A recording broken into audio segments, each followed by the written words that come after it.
Kami dari kelompok 5 ingin memberikan sebuah tayangan materi terkait dengan asesmen psikologi. Sebelumnya, kalian udah pada tahu belum sih asesmen psikologi itu apa? Asesmen psikologi itu merupakan prosedur evaluasi yang dilakukan secara sistematis. Nah, proses asesmen ini merupakan mengumpulkan dan mengintegrasikan data psikologis yang bertujuan untuk melakukan evaluasi psikologis yang akan dicapai melalui penggunaan berbagai alat. Di sini yang dimaksud yaitu observasi, wawancara, menggunakan tes struktur, tes tidak struktur, ataupun asesmen perilaku. Nah, penggunaan metode tersebut ini juga bertujuan untuk melakukan penilaian atau pemeriksaan psikologi terhadap individu. Nah, tapi psikolog atau ilmu psikologi yang melakukan asesmen ini harus sesuai dengan kompetensi yang ditetapkan untuk membantu psikolog dalam melakukan pemeriksaan psikologi. Maksudnya gimana? Jadi untuk beberapa hal ilmuwan psikologi tidak dapat melakukan asesmen psikologi secara lebih mendalam gitu, seperti yang dilakukan oleh psikolog. Nah, kalau misalkan si ilmuwan psikologi mungkin hanya sebatas observasi, wawancara, atau yang lainnya. Tapi kalau psikolog bisa mulai dari instruksi, menggunakan instrumen tes, dan yang lain-lainnya. Terus jadi penggunaan asesmen ini tuh harus sesuai dengan dilakukan oleh orang yang mempunyai kompetensi di bidang tersebut. Selain itu juga psikolog dalam membangun kerjasama tuh harus wajib dia harus punya kesepakatan dengan organisasi atau pihak atau perusahaan tempat dia bekerja. Untuk apa? Kesepakatan ini untuk mengetahui terkait kepemilikan tes, penggunaan instrumen, agar tes ini tuh kerahasiaannya terjaga gitu, dan tidak sampai bocor ke tangan-tangan yang lain. Laporan hasil pemeriksaan asesmen psikologi ini juga merupakan hasil rangkuman dari semua proses asesmen, di mana melakukan asesmen perilaku itu nanti semua hasilnya digabung dan itu disebut hasil pemeriksaan psikologi seseorang melalui asesmen psikologi. Untuk mendapat hasil pemeriksaan psikologis ini nggak sembarang orang bisa dapat hasilnya gitu, dimana hasil pemeriksaannya dan ini tuh hasilnya benar-benar hasil pemeriksaan psikologi itu benar-benar harus dijaga kerahasiaannya gitu. Sekian, selanjutnya terkait dengan pasal-pasal asesmen psikologi akan dijelaskan oleh teman-teman saya yang lain. Pasal 63 membahas tentang penggunaan asesmen. Jadi, psikolog ataupun ilmuwan psikologi menggunakan teknik asesmen baik dengan cara wawancara atau observasi atau pemberian serangkaian instrumen tes dengan cara yang tepat, dari proses adaptasi, administrasi, scoring, sampai menginterpretasikannya untuk tujuan yang jelas. Jadi dalam penggunaan asesmen ini ada beberapa hal yang harus diperhatikan. Yang pertama itu validitas dan reliabilitasnya. Jadi psikolog ataupun ilmuwan psikologi harus menggunakan instrumen tes yang jelas validitas dan reliabilitasnya sesuai dengan populasi yang diujikan. Nah, jika memang validitas dan reliabilitasnya belum diuji, psikolog atau ilmuwan psikologi itu harus menjelaskan tentang kekuatan dan kelemahan instrumen tersebut serta menginterpretasikannya. Dalam mengembangkan instrumen dan teknik asesmen harus sesuai dengan psikometri yang tepat, pengetahuan terkini dan profesional untuk desain tes, standarisasi, dan validasi. Selanjutnya ada kategori alat tes yang juga harus diperhatikan dalam penggunaan asesmen. Kategori A itu tes yang tidak bersifat klinis dan tidak membutuhkan keahlian dalam melakukan administrasi dan menginterpretasikannya. Sedangkan kalau kategori B itu tes yang tidak bersifat klinis tetapi membutuhkan pengetahuan dan keahlian dalam melakukan administrasi dan menginterpretasikannya.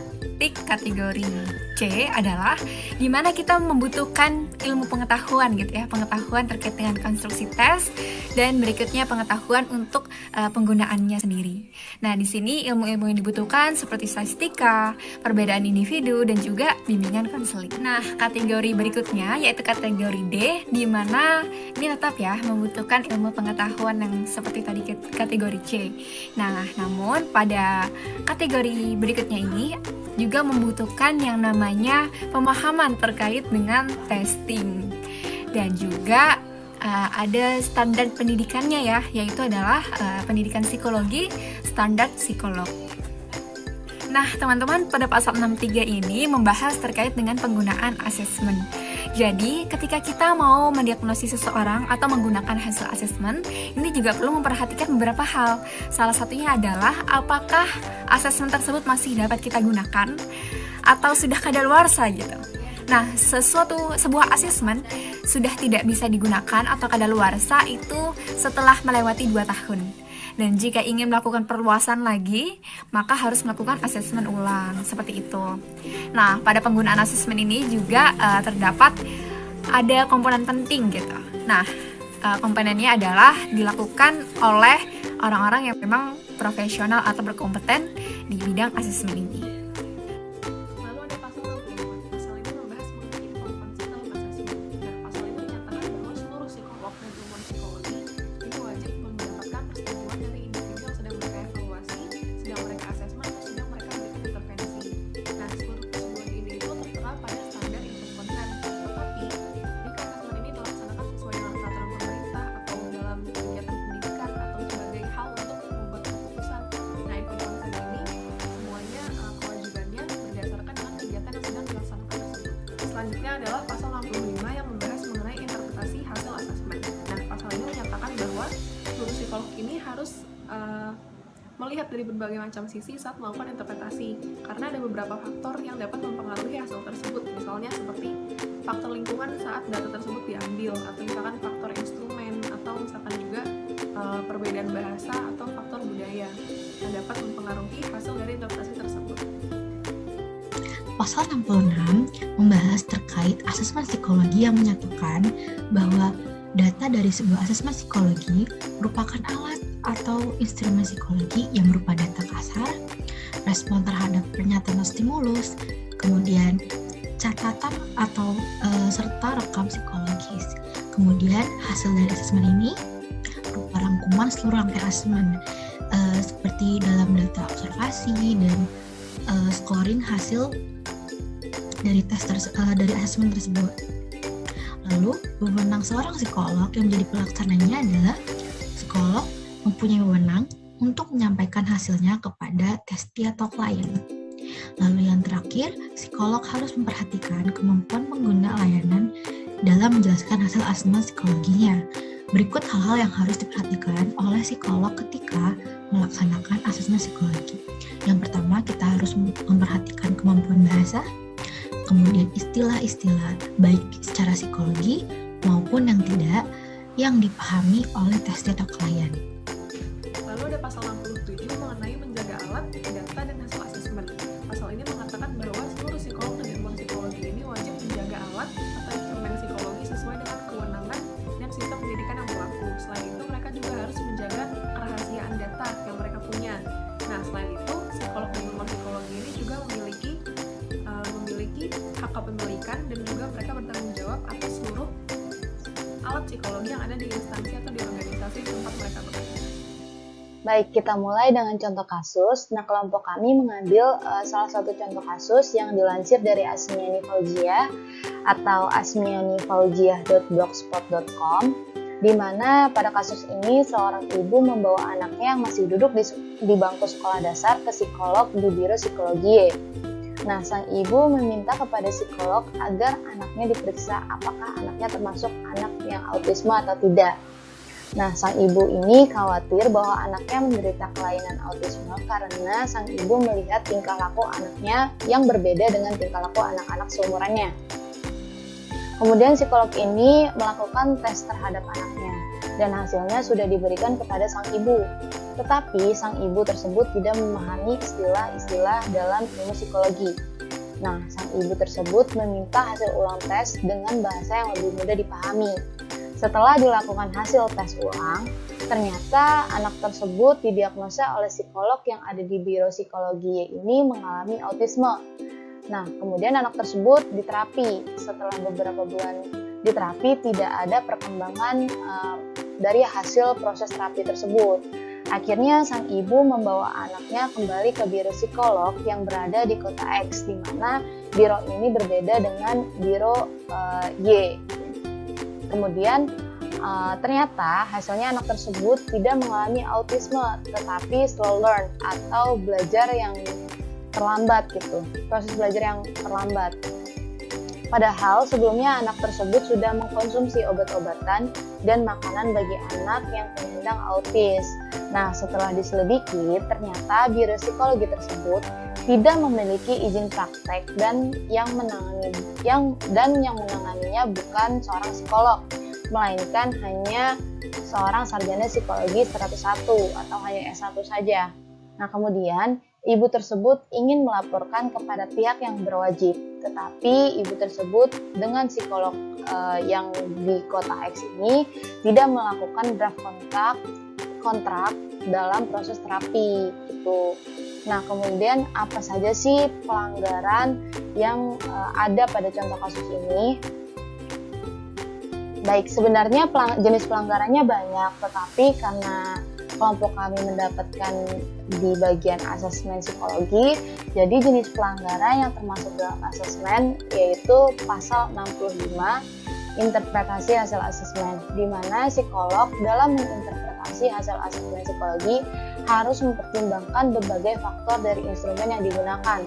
Karakteristik peserta asesmen seperti keadaan situasional yang bersangkutan, bahasa, dan perbedaan budaya yang mungkin kesemua ini dapat mempengaruhi ketepatan interpretasi sehingga dapat mempengaruhi keputusan. Kemudian pasal 66 penyampaian data dan hasil asesmen, di mana dalam pasal ini terdapat 1, data asesmen psikologi adalah data, alat atau instrumen psikologi yang berupa data kasar respon terhadap pertanyaan atau stimulus, catatan, serta rekam psikologis. Data asesmen ini menjadi kewenangan psikolog dan atau ilmuwan psikologi yang melakukan pemeriksaan. Jika diperlukan data asesmen dapat disampaikan kepada sesama profesi untuk kepentingan melakukan tindakan lanjutan bagi kesejahteraan individu yang menjalani pemeriksaan psikologi. Kemudian yang kedua yaitu hasil asesmen adalah rangkuman atau integrasi data dari seluruh proses pelaksanaan asesmen. Hasil asesmen menjadi kewenangan psikolog yang melakukan pemeriksaan dan hasil dapat disampaikan kepada pengguna layanan. Nah, hasil ini juga dapat disampaikan kepada sesama profesi lain atau pihak lain sebagaimana yang ditetapkan oleh hukum. Kemudian, psikolog harus memperhatikan kemampuan penggunaan layanan dalam menjelaskan hasil asesmen psikologi. Hal yang harus diperhatikan adalah kemampuan bahasa dan istilah psikologi yang dipahami pengguna jasa. Nah, cara mengatasi atau memberikan solusi terkait penyelewengan yang ada. Yang pertama adalah melaporkannya kepada HIMSI daerah setempat di mana Biro Psikologi itu berdiri dan akan ditindaklanjuti oleh Majelis Psikologi sesuai dengan pasal 3 ayat 2 Kode Etik Psikologi Indonesia, yaitu penyelesaian masalah pelanggaran Kode Etik Psikologi Indonesia oleh psikolog dan atau ilmuwan psikologi dilakukan oleh Majelis Psikologi dengan memperhatikan laporan yang masuk akal dari berbagai pihak dan kesempatan untuk membela diri. Kemudian yang kedua, melaporkannya kepada pihak yang berwajib dengan membawa hasil tes anak yang didiagnosa autis tersebut dan membandingkannya dengan hasil tes anak yang didiagnosa slow learner. Kemudian yang ketiga, melakukan tes ulang pada psikolog yang berbeda tentang hambatan perkembangan yang dialami oleh sang anak. Karena mungkin saja si anak mengalami autis atau slow learner atau gangguan yang lainnya. Kemudian yang keempat, ketika mengunjungi psikolog atau suatu biro psikologi, maka sangat diharapkan untuk memperhatikan SIP atau surat izin praktek dan nomor praktek dari psikolog atau biro psikologi yang bersangkutan yang dikeluarkan oleh HEMSI pusat. Kemudian yang kelima atau yang terakhir, harus meminta adanya informed consent jika klien harus melakukan terapi agar memudahkan antara psikolog dan klien. Terima kasih atas perhatiannya.